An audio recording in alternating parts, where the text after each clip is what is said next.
Expo 2020 Dubai for the launch of the Accenture Exchange, which is an immersive platform for all things quantum computing, blockchain, AI, among many others. To understand a bit more about this, we caught up with Chabi Anglada, who is the Managing Director for Accenture Middle East. We call it Exchange because it's an area where we want to bring clients, the pavilions, but as well the ecosystem partners, the startups, hyperscalers together, and exchange ideas, develop the future, right? Bringing all these technologies. And so Expo for us has been a multi-year journey, right? I recall was starting here that everything was sand. There was one tree there, the tree of life, right? But it was a sand, and we said, how can we create the best together with Expo, Etisalat Digital, and so on, the best experience of the world? And we've brought into this Connect 2020 all those experiences. And to do this, so we'll take the puck and you'll put it here in the middle. And this is the experiences we've done for consumers, right? So from the visitor experience strategy, where we develop all the areas, when you move it here, you see here, and we're going to have here videos explaining everything we've done for the visitors. We have over 30 different assets created for Expo. One of the largest exponential technologies that all businesses in industries are facing these days is cloud. And cloud helped us act quickly upon COVID because we could work remotely.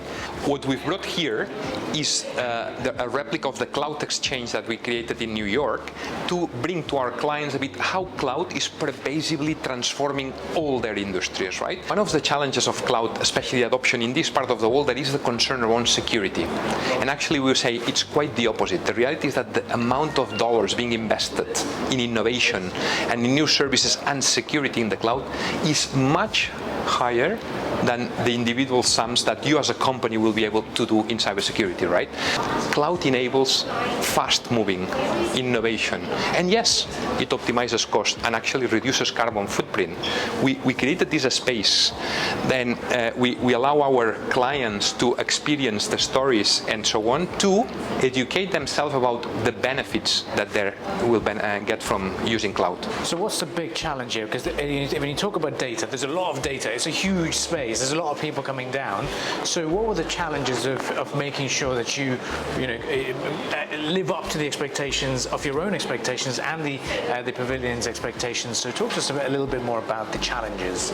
Well, the reality is that first is that each pavilion will get very different types of profiles of people. We call it archetypes of people. People that come from leisure, people come from business, and people that will come from both. Maybe there's going to be kids that will come from education. So we needed a spectrum of technologies and of experiences that people could maximize their time here at Expo to learn, to make sure that they have the aha moment that they bring back home and said, I've learned all this from this, and makes it as a memorable experience, right? So bringing all this together was absolutely critical. And to do this, we leverage all the Expo partners that we work very much together with the customers out there.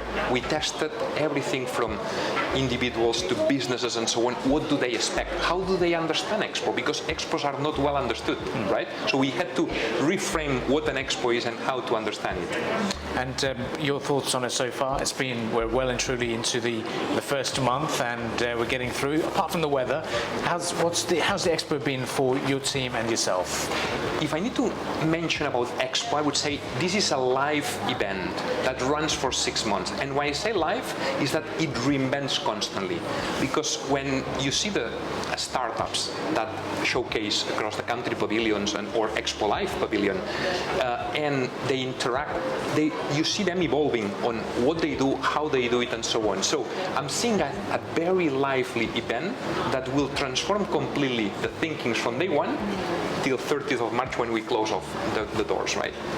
And then what happens after that? What's the legacy that we're going to be expecting from this Expo? It's not just the 6 months, I'm pretty sure it's beyond that as well. Indeed, And actually, the legacy part is, I would say, it's the recipe of success of Expo, right? That most of it is going to be reused for the future, leveraging the infrastructure, the amazing infrastructure that we've been blessed to have here. But as well, not only that, is the technologies and the companies that have been part of what's next here, right? So this space needs to continue to create the future of Dubai as Dubai South, but as well as a hub of reinventing the future. Well, thank you very much for elaborating on this further, and thank you for joining us and giving us a bit of a tour of the Accenture hub over here. Thank you for having us, and most welcome anytime. Well, thank you very much. Well, it's all about checking out the Expo 2020 Dubai, and let us know how you feel about this. And it's all about understanding the amount of key partners that have come together to make this the greatest show on earth.